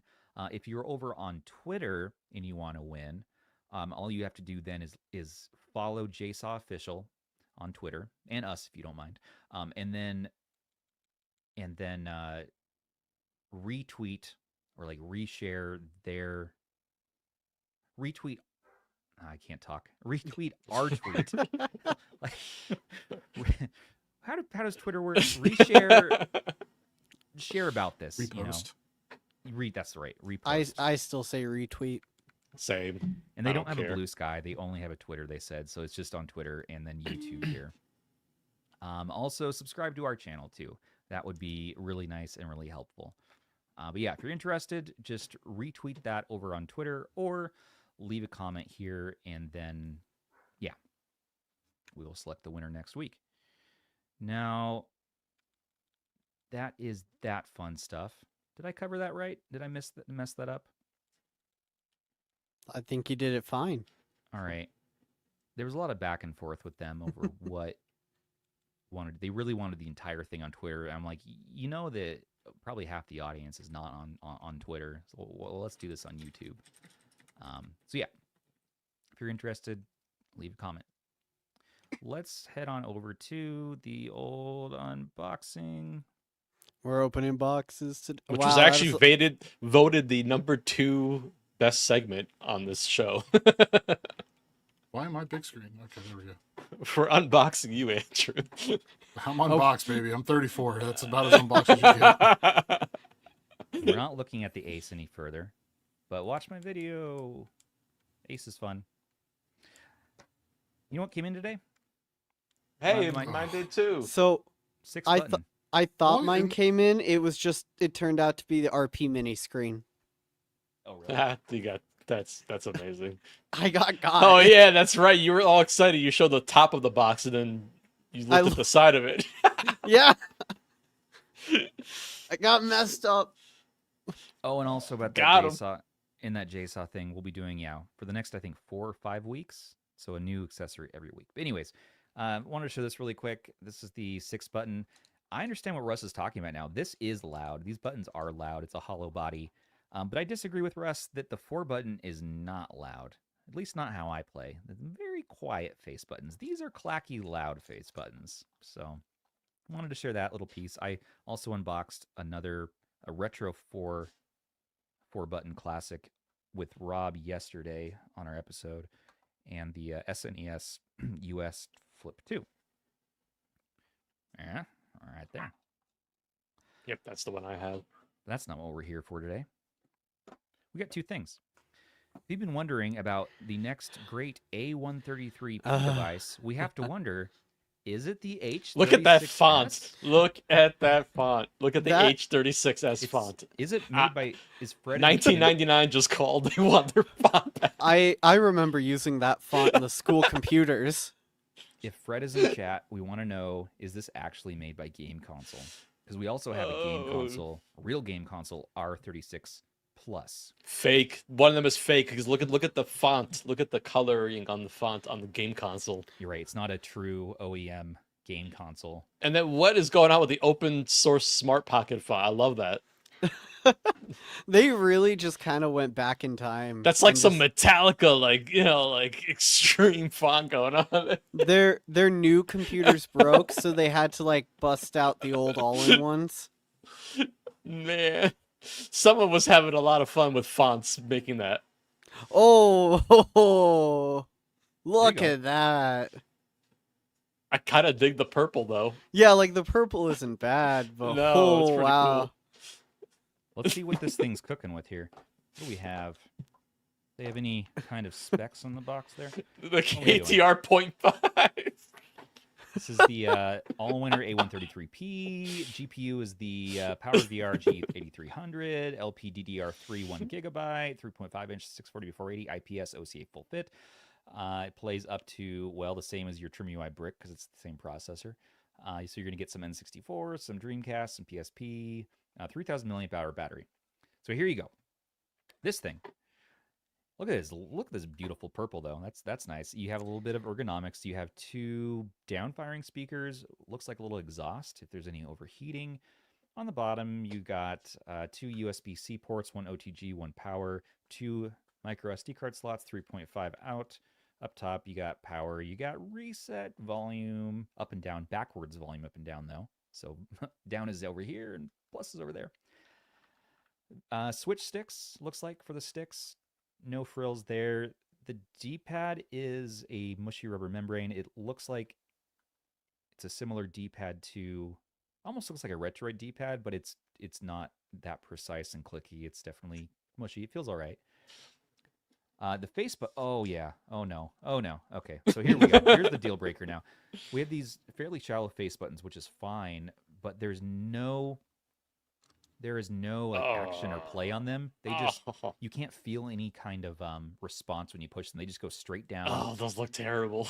And there's no Wait, like, do it from membrane. the side. Do it from the side. We got Yeah, to there's see no this. membrane to push on. It's just kind of it's like the sloppiest, mushy feeling right there. That's not, I don't love that. That's not great. Screen though might be all right. Let's take a look. We have clicky L1 R1, not too loud, but very loud clicky L2 R2. Let's see, can you hear this on mic at all? It's not my favorite feeling. That's a beautiful sound. It's serviceable. Now, this is on AliExpress in our description if you're interested. I don't know if it has local US stock, and I don't recommend, paying those fees if you want to import this. It's not probably worth the asking price. I think I bought it right before the cutoff for, I want to say like 40. So Retrospect did try to order it to have it shipped to the US, and they won't. So they won't do it. Yeah. Yeah, it was so hit or but miss there. You probably saved them. So yeah, and let's just take a quick look and see what we get here. We don't need to benchmark or anything, but you get mysterious logo. I've never seen that logo in my life. Never, ever, ever. Yeah, so Stubbs, you actually helped me out because apparently I bought one of these too. Mm-hmm. And I was kind of cleaning up, trying to straighten up my office yesterday. Mm-hmm. And I didn't know what handheld it was because there's no branding on it. Yeah, that's right. You can't tell from the outside very well. Like, it's a open source console. What is this? It's something that's quite beautiful. Should we just jump straight to testing out the D-pad? Let's just hop into Hadouken land. Oh boy. Oh, it's got bump and menu music. That nice Batacera menu music. Batacera menu music is so underrated. Let's see. Here's the speakers. that. I like how all we hear is Stubbs singing. Oh yeah. Well, here's the menu music. I thought that I had to talk so that it would let sound through the noise gate. So I just let him through the gate. Let him in. Through. Oh yeah, those face buttons are just not fun. Not fun at all. I think that's their slogan at this point. Not fun. Not fun at all. Not fun at all. Oh. Oh yeah. No. This makes me so upset. Let's go back. Rob, you need one of these. I'm not buying one of these. No. Well, at this point, can you? That's great. I can't buy one. Even better. The I'll just wait. I'll just wait until one of you beg me to take it off your hands. You'll just get it in the mail alongside like 12 MSI Dragon calendars. Yeah, which Stubbs, thanks for sending me another calendar because I don't have any of those. You didn't have enough? Well, I'm gonna send you the whole entire box of lucky keychains. Thank you. Well, I figured you needed more because you sent me so many ET dolls, plastic dongle guys. I wanted to pay you back. Screen is nice and bright though. Like, that's a very vibrant IPS there. Good viewing angles. Which we're spoiled for choice for nice IPS screens these days, so it's almost like not worth. Yeah, I was gonna say like on that. There's not much effort there involved in terms of finding a good display and throwing it in there. Yeah, right. It's everything else that matters at this point.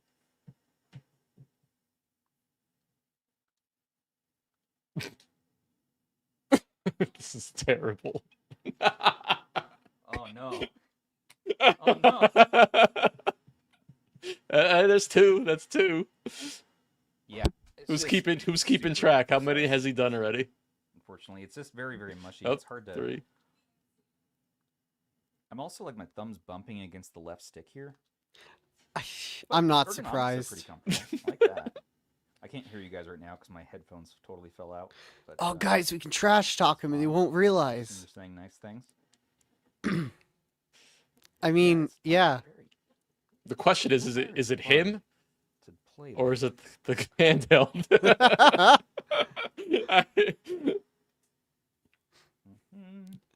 This is just what everybody needs, honestly. Everyone get one of these right Yeah. now. That's what he's saying. No, please don't. Like, the screen's good. What's the retail on this if we were able to buy it without tariffs? Well, when it first came out, I believe it was about $55. $50. Now, I wouldn't say it's worth $55. No. And definitely not worth, 80, 90, 100, whatever you're going to be paying for that fee. So, you're going to be better served in this price bracket, in this form factor, probably by And if you want an A133P, what option do we have here? The brick. The brick.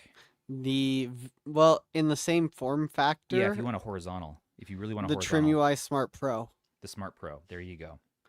Which, if Sony scrolls down slightly, you can see one right in the related items. And the packaging is literally a ripoff of the Smart Pro packaging. It's very similar. Wait, that one even says ships from US. Oh, really? There you go. They've actually brought it into the country. Ships from US. Yeah, this Handhibber store is a pretty solid one. I've ordered from them quite a few times. Handhibber. The Handhibber. The What? Handhibber. Did The you just hamburger. invent a new adult move? Guys, Oh no.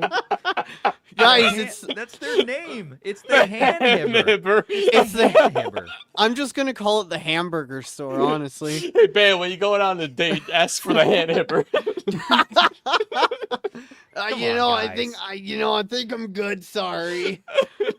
Listen, the Handhibber is one of my favorites that I've ever had before. It's like one of my favorite stores to buy from. We get the Trim UI Smart Pro there. You can get they have local US stock. No, don't Handhibber me, Rob. Like, don't get Handhibberish here. Stop. I'm trying to talk about this handheld review. I'm trying to review a thing. I'm trying to be a professional now. I'm a businessman. Yeah. Then you went and said Handhibber. That's the name of the store. That is the name of the store. Don't put words It's in the my name mouth. of the store, but we're not putting words in your mouth. You're the one who said it. I don't have control over Wait, that. comes in eggplant purple. Thanks, James. or Grimace purple, whatever purple you want. This is the same color as the Grimace Shake. Sorry, guys. So this is okay. I mean, the OS is smooth. I mean, it's kind of generic a bit, but with the right custom firmware love, and I'm trying to think here. 4:3 aspect ratio. What other A133P 4:3 aspect ratio handheld do you get with horizontal form factor? Any? Huh? No. Huh? You don't. There's a point. However, It's we surprisingly really need not awful. we need new membranes under these face buttons. That is really the low point of the device. The D-pad, not fun, not accurate. Joysticks are fine. Face buttons is where it completely loses me. So, Oh, someone pointed out the 028 has an A133P, yes, but it's also way smaller. So the person who keeps Yeah. spamming it in chat needs to kind of stop. You're right, Frog. No. I mean, yeah, say it just once. You're right. Actually. Just gotta go get it. So in The total, 028, absolutely. It's a little smaller though.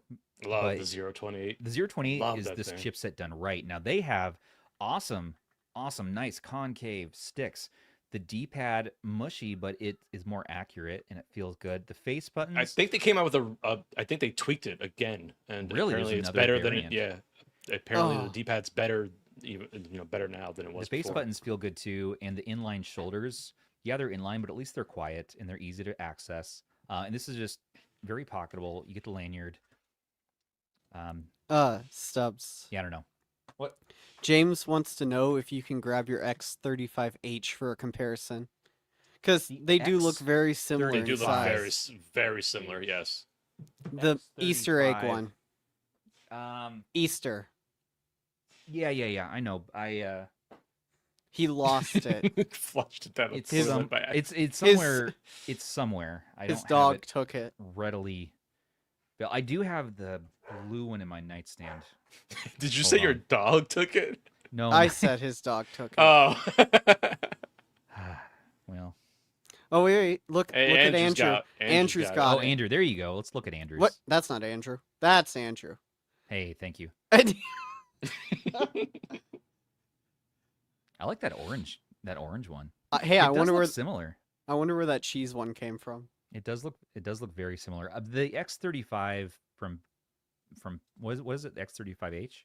Yeah. Cow Kitty is going to be better, I believe. Just all around.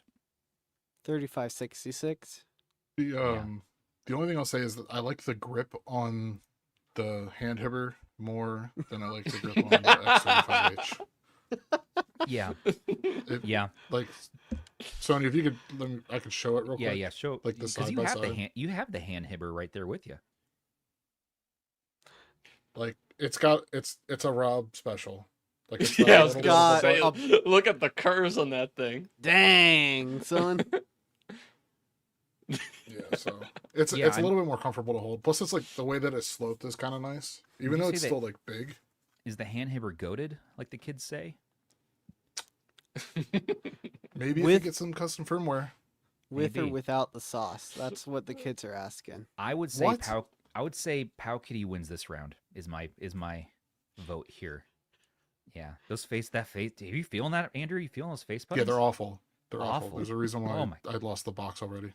Oh, like there is no membrane under here. I can tell it's a membrane backing, but it's got to be so thin. That's an There's optional no- accessory. There's no action there. It sucks Bring your because BYOM. It's a DIY kit. I was mildly excited for this one. I thought maybe it'd be a little more interesting. All right, that's that. Now, that can't be game. That's not our game console. They wouldn't do that to us. This is our game console. Now, what would they do to us? The R36S or the R36 Plus. So this is like the next great R36S. I did it. I did Yes. it. It's not even the I right love yellow. it. I actually really dig it. Yeah, I love. Look at that. You put it in there. Oh my! Please be shipping from the U.S. Look at this. I think they will. You know they will. I already seen this on Amazon even. Let's What? do a Well, that's- satisfying. That's the one that's been. That's on Amazon for since last year. No, Wait. that was the Max. Oh right. This Sorry. is the Yeah. one by My one. apologies. No, you're right. They did have one, but this is the one by. Oh, wait a minute. Hold the phone. Oh, they finally made the back buttons not as loud. Really? Really? Finally? Stubbs just got it. Stubbs just had a hand hammer. Oh, wow. They're still loud. They're still clicky, but they're a lot less. They're a lot less thocky. They're not fucking. Yes, we get this. Huh? RK3326. Let's go. Look at that removable battery. We Wait, have what kind of R- battery's in there? Oh, you got your. It says 3200 mAh. 3200. No, but milliamp hour. it's removable. But is it? Oh, that's pretty nice, actually. Okay, never You mind. get Doesn't easy matter. access to the Really- joysticks. Really nice. Look at that nice, like VIP kind of premium leather on the battery. Premium leather. It's just good. It's good. But no, I mean, we got game console, seal of approval, quality seal, don't break it, 3200 milliamp hour. And you have your R36S face buttons, which are stiff like the usual R36S is. The D-pad is a step, the D-pad might be a little step down for my R36S. Maybe it's about the same, I suppose. The joysticks are inset. Look at these bright red Ronald McDonald joysticks there. Front firing, speaker. You got your little UFO triangle there on the left. Okay. All right. On the right. All right. TF cards. Let's turn it on. We're running really late on the show tonight, guys.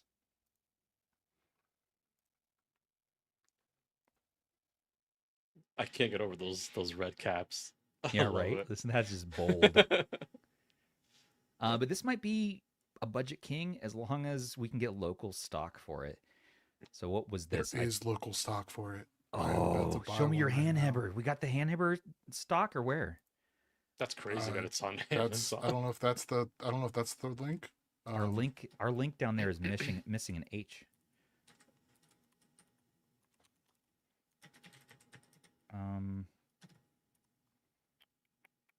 Let me get the brightness down a little bit so you can all see.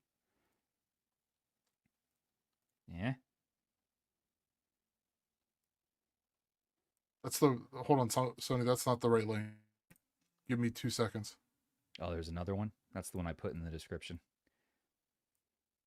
Can Yeah, you because it's not a plus. It's just an R36S. Oh, okay. Yeah, this is the plus, the 1:1 aspect ratio. So if you're a fan of you know what this is comparable to? The Powkitty The 20SX. the 20SX. This is their take on the 20SX. Yep. I'm Oh, then I'm not. looking at the wrong one, man. Why am I not able to find the brightness settings? Where is the brightness settings in this? I don't actually know at this particular juncture. All right, I'm just gonna you just get one setting and you're happy with it.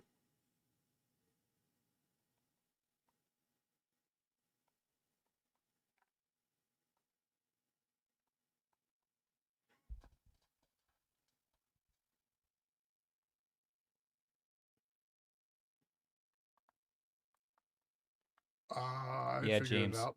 20SX at home. I don't know. You know, the R36S, for its classically low price point, actual game console branded ones, they're cooking. You know, you can do some mods on it and make it better. I'm just impressed by the shoulders not being as bad. That's what I am happy about mainly. You got the big, nice. You do have the IPS 1x1 display. It's probably the same from the RGB30, right? The same display we keep seeing in these. Yeah. Yeah, they're all using the same display. They're not getting any special screen, you know. Yeah, so it's which is a great panel. I mean, it's an awesome screen. Why do we have the bezels cutting off actual parts of the game? You don't need to see the whole game to be able to play it, right? You don't need to see it all. So... for Tate mode. Yeah. All those fighting games in Tate mode. All right, the D-pad is serviceable. Better than the other one. I can't. Just no. Don't be fooled by the color. Don't buy this because of the color. I'm going to buy it because of the color. I know you will, but I'm telling everyone else to not buy it. Okay. I have to find a link that's like US based. I'm trying to work on one. Our hero, he's finding it. Comes with a decent amount of games. Where is the shmup, though? Oh, wait, that first one was 1944. 1944 is a horizontal, I think. Oh, it is? I believe so. Well, because 42, 43 are vertical, and 44 isn't. I can't remember, though, for sure. Chat will correct me. Oh, chat will always correct you. Did you just get a Windows blue screen? Don't worry about that. Play a different game. That's what you do, right? Just pretend it didn't happen. Yeah, you know, there's going to be some wonkiness, it looks like. You want GBA on this? Is that what I heard? Yes. Let's do it. Do it for James. All right. James wants to know it.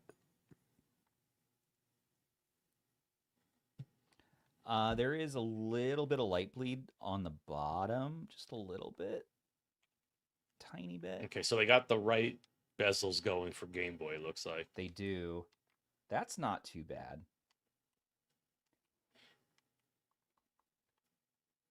So do we even have... Oh, we do have fast forward. Nice.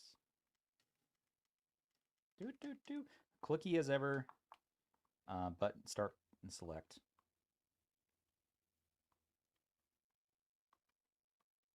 You know, I can't find it. I'm just going to do... I found it on Amazon, but not on AliExpress. So I'm going to pull a ban and dibs that from Stubbs.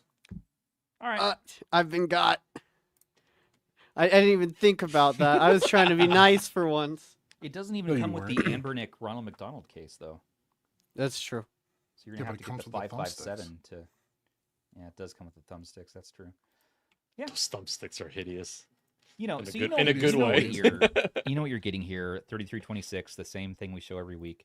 So, but honestly, this could be a nice budget entry for if you don't want to pay the $80 for the 20SX. If this is going to be around $30, $40, hopefully, I would say this is good. If it's going to be at the same price as the 20SX, no, just get the 20SX. I mean, that's a great handheld for what it is, and it's going to have a little bit more community support.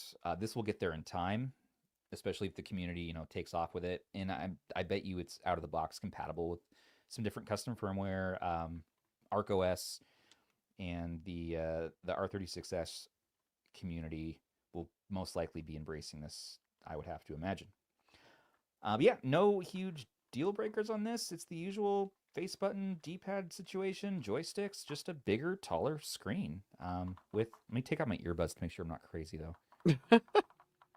I mean, he's crazy, just not in the way we all think. I mean, it's still louder than I'd like, but it is improved from the original 36S that I had. So that's neat. That's neat. Gosh, do we want to get out of here? Do you want a bonus round this week, or do you want to wait for next week? I would rather. Wait? I know what you're talking about, and I'd rather not look at it. The D28S. Damn. This is another RK3326. The damn. Damn. Do you want to say boy? You know what? We'll look at this next week, everybody. I'm going to leave it in the box. Oh, James has one of them. Yeah. How is it? I don't know if it's good or bad, but James, how is it? You tell us. something to tune in for, maybe. Maybe something you don't want to tune in for.